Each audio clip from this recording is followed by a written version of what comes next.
More often than not, a graph can tell a story, sometimes multiple stories. This is one such graph. This graph tracks the average price sold by day of Lurrus of the Dream Den.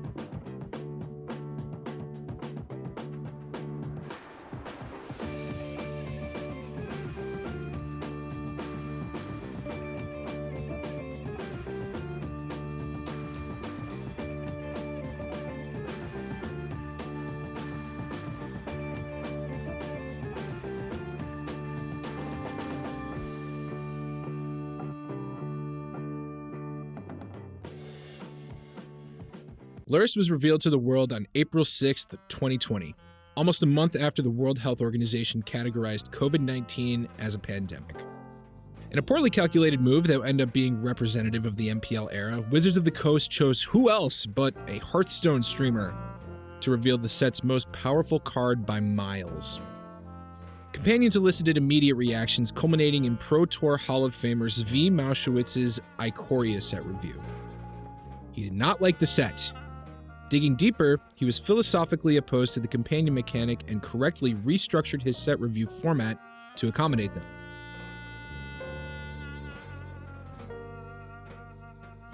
A month later, Lurrus was banned in Legacy, but the writing had been on the wall for a while. 6 of the top 8 decks in the May 2nd Legacy Challenge featured Lurrus, and the card's value tumbled from there. 2 weeks later, there was a Legacy Super Qualifier, and again, 6 of the top 8 decks had Lurrus as their companion. By comparison, that Sunday's Legacy Challenge only featured Lurrus in 4 of the top 8 decks, but across 3 tournaments spanning more than 2 weeks, a full 2/3 of the top 8 decks had Lurrus locked in as their companion.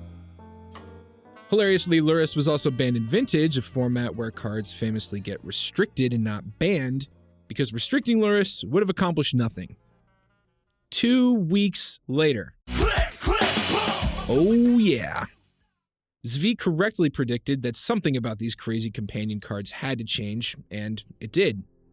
For the rest of the year, Lurrus just kind of languished, never breaking the $6 average price sold mark on any given day. On January 3rd, 2021, TCGplayer sold 20 copies of Lurrus at an average price of $4.60 a pop. That price point would stand as the lowest average price Lurrus has sold for more than a year. You can see Lurrus's price point trend up from there, but what really skyrocketed Lurrus's ascent was what else but a Modern ban. They banned so many cards, and by issuing some more power level errata and what was at that point a 12-year-old mechanic, effectively banned one more card on top. The stage was set for Modern to take off, and Modern Horizons 2, announced on May 6th and released on June 18th, took that potential energy and cranked it to 11. Lurrus would have seen plenty of play without Modern Horizons 2, but it just so happened that many of the set's best cards played really well with Lurrus. Which brings us to Soulstrong. It's difficult to properly assess Lurrus's impact on Modern without discussing Adriano Sol, better known by his Magic Online username, Soulstrong. Between November 2021 and February 2022, Soulstrong came 12th in a Modern Challenge, 21st in a Modern Challenge, 1st in a Modern Premier, 4th in a Modern Challenge, 3rd in a Modern Challenge, 1st in a Modern Challenge, 1st in a Modern Challenge, 3rd in a Modern Challenge, 29th in a Super Qualifier, 11th in a Modern Challenge, 7th in a Modern Challenge, 1st in a Modern Challenge, 25th in a Modern Challenge, 16th in a Modern Challenge, 16th in a Modern Challenge, 18th in a Modern Challenge, and 5th in a Modern Challenge. It's hard to say definitively, but this has to be one of, if not the most dominant 4-month stretch any single player has ever had playing a non-eternal format. And he played the same deck in every tournament.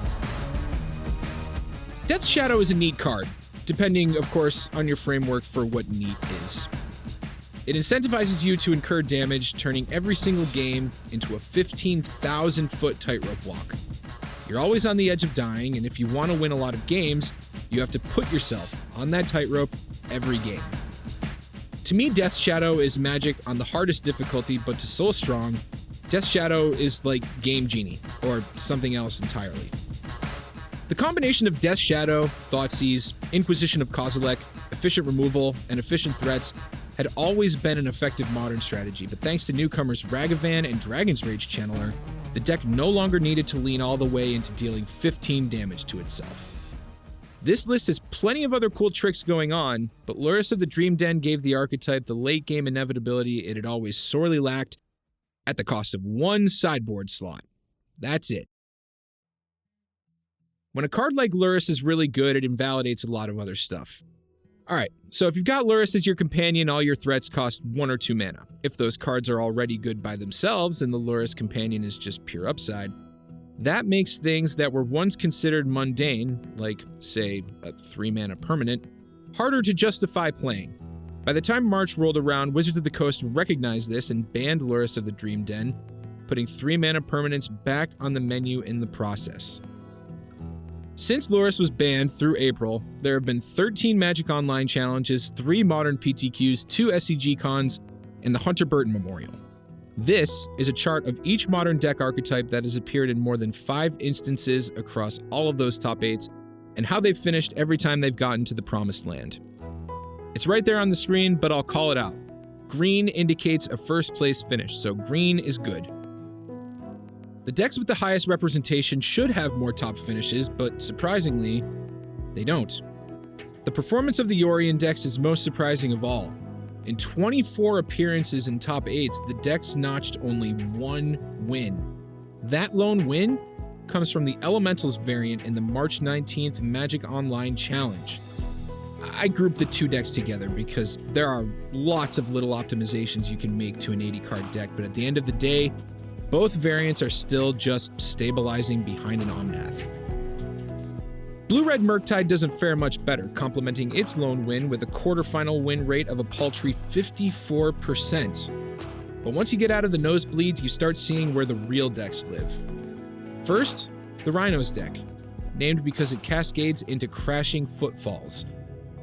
The most visible person playing this deck at a high level is almost certainly Brittany Davis, or just Brittany on Magic Online. When she's not tweeting about how badly she's crushing modern leagues, she's crushing high-stakes tournaments. I'd go so far as to say that one of the main reasons Rhinos is such a strong deck is thanks to Brittany's work and iterations on the archetype. The other stunner on this chart are the Yawgmoth decks, which are just draft commons from the original Innistrad block, plus Yawgmoth. Streamer Ed D'Amico, perhaps better known as Demonic Tutors, has played this deck a lot, winning the April 24th Magic Online Challenge the day after winning the Saturday Legacy Challenge with Storm. If you're interested in getting good with Yawgmoth, I recommend checking out his VODs on Twitch. That's all the time we've got for this one, but before I go, you don't have to do this stuff, but if you enjoyed this video, then please, for the love of God, like the video, subscribe to the TCGplayer channel, and then drop in a comment about the best modern deck that I missed, because I'm sure I missed some garbage deck that you're just dying to tell me about. So now's your chance. Have at it. Alrighty, that'll do it. Thank you so much for watching, and I will see you next time.